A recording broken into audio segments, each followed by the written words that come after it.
আজকে আমি চলে আসি শিলিগুড়িতে পাপি একটা শপে। তো এখানে দেখো অনেক ভ্যারাইটিসের পাপি রয়েছে। আর তো ভাবলাম যে একটা যদি পছন্দ হয় তো কিনে নেব, আমার অনেক দিন থেকে একটা কেনার ইচ্ছে ছিল।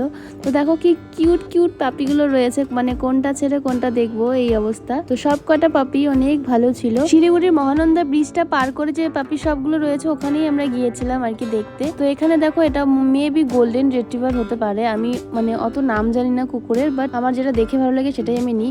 ওইদিকে একটা হাস্কিও ছিল, এদিকে ব্ল্যাক কালারের ডগ ছিল, আর এখানে দেখো একটা বিড়ালও কিন্তু ছিল। দেখো ভীষণ কিউট, আর বেশি বড়ও না কিন্তু বিড়ালটা, একদম বাচ্চা বিড়াল। আর এই যে এই দুটো পাপিকে আমার খুব পছন্দ হয়েছিল, দেখো কি সুন্দর খেলে যাচ্ছে। এর মধ্যে থেকে আরেকটা পাপি ছিল, এটা আরেকজন নিয়ে গেল। তো এদের মধ্যে থেকে এটাকে আমার খুব পছন্দ হয়েছিল, কিন্তু প্রাইসটা একটু বেশি ছিল। আমি আমার বাজেটটা ওদেরকে বলেছিলাম, কিন্তু ওই বাজেটে ওরা দেবে না, তো আর নিতে পারিনি। তো দেখি নেক্সট ডে আবার নেবো। তোমাদের কোন পাপিটা ভালো লেগেছে প্লিজ কমেন্টে জানিয়ে। আজকে মতো টাটা।